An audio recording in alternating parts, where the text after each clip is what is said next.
काकी तुम्ही प्लीज वाईट वाटून घेऊ नका. म्हणजे आम्ही सुद्धा खूप बोललो, आमचं सुद्धा चुकलंय. आणि मम्मी पण त्या दिवशी खूप बडबडली. म्हणजे चूक आमची पण आहे, पण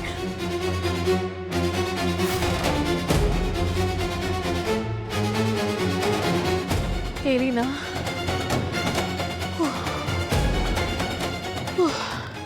म्हणजे पटलं ना तुला की तुमचं चुकलंय म्हणून.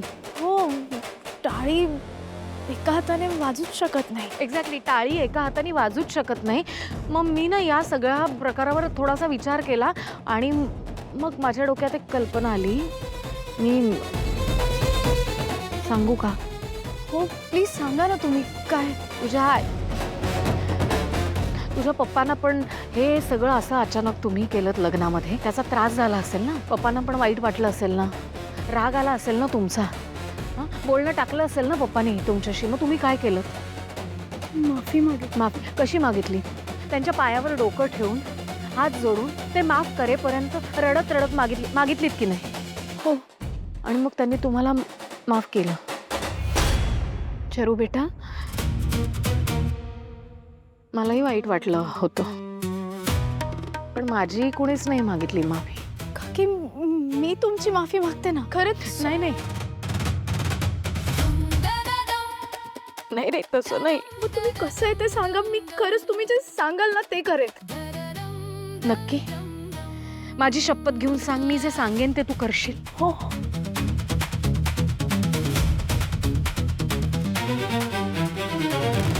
मग एक काम कर, तू आणि तुझी मम्मी माझ्या घरी येऊन माझ्या पायावर डोकं ठेवून नाक रगडून माझी माफी मागायची.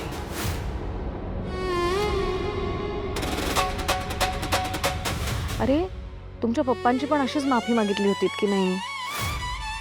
मग पप्पांनी माफ केलं होतं की नाही? मी पण करेन.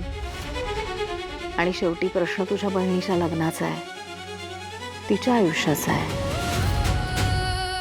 एकदा का तुम्ही माफी मागितलीत ना की मग मी लग्नाचा विचार करेन. माझं ठीक आहे, पण मम्मी मी मागते ना तुमची. अगं तू काय बाबा, नीट ऐकलं नाहीस का? चुकलं तुझ्या मम्मीचं पण की नाही? बोललीये तुझी मम्मी पण, हो की नाही? मग तू आणि तुझ्या मम्मीनी दोघींनी माझ्या घरी यायचं, माझ्या पायावर डोकं ठेवायचं, नाक रगडायचं आणि माफी मागायची. सिंपल. आणि जोपर्यंत तुम्ही माफी मागत नाही ना तोपर्यंत माझ्या डोक्यात की नाही तो असा राग, चिडचिड, अपमान हेच फिरत राहील. लग्नाचा विचार सुरूच नाही होणार माझ्या डोक्यात. कळतंय का तुला?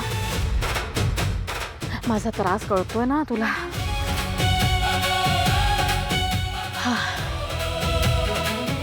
हलकं वाटतंय ग मैत्रिणी तुझ्याशी शेअर करून.